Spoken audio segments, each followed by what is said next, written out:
revealed themselves to his brothers. They were taken aback to such a degree from shame that they were able to speak.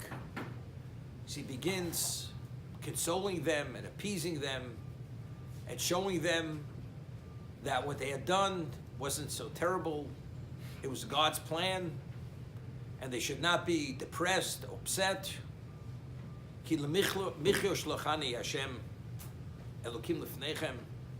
I was sent before you, lemichyo, to provide life, to guarantee life, to create a setting that the Klal Yisrael should be able to continue.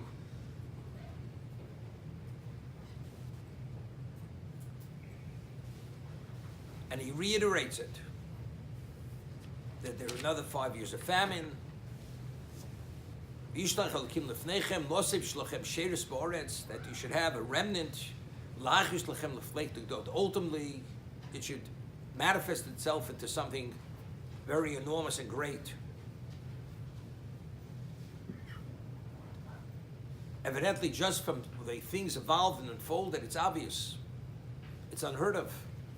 Yosef, he's sold into slavery, and he rises to power, that he's the most powerful person in the world. Life and death of existence is all dependent upon him. Yosef hu mashbir, he's the sustainer of all existence. Probably from Yosef until Rabbi Chanina ben Dosa, there's a baskol that comes out from Chorev every day, the whole world is sustained in the merit of Rabbi Chanina ben Dosa because of his special level of tzidkus, of his righteousness. Yosef hu mashbir, he fed the world. They came from other lands, and he was the sustainer. He provided the grain. And what was the value of all this? The value of all this was so Yaakov should come to Egypt.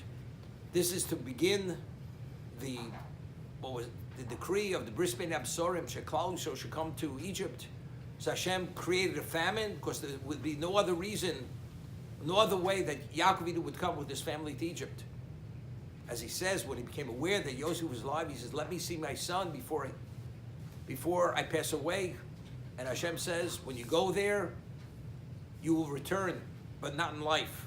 Your remains will be returned to Canaan. But how did Yosef know that clearly this was his mission? So you'd say, well, he read the script very well, or it's even more than that.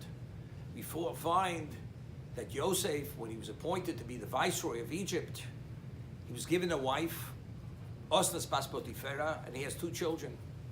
The first child, he names Menashe, Ki Nashani Elokim. God caused me to forget Beisovi, Amoli, all the angst, all the suffering, and my father's household. It's an interesting name. Menashe, his Bechor, which is his firstborn, is the most special, that Hashem caused me to forget all that he experienced.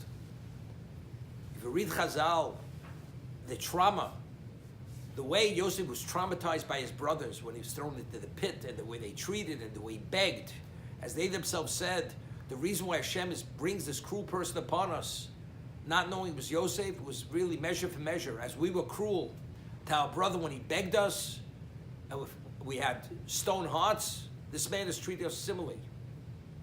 I mean, after suffering, how do you overcome that trauma? All of a sudden, Yosef realizes, Kina Shane, Kadosh Baruch caused him to forget it in a way as if it never happened. It's a miracle. What does that clearly say to Yosef? It clearly says to Yosef, because if there would be any angst, any level of dislike or claim against his family, he couldn't be a proper provider. Could not be. He had to selflessly be committed to guarantee the perpetuation of Klal Yisrael, the eternity of Klal Yisrael. That Hashem performed this miracle, that in his emotion, in his mentality, in every aspect of his being, it's as if it never happened, that clearly is a confirmation on that. Now, when things unfold as they're unfolding, everything in the dreams are fulfilled, there's not a question in his mind, I'm here to guarantee your existence and guarantee the eternity of Klal Yisrael.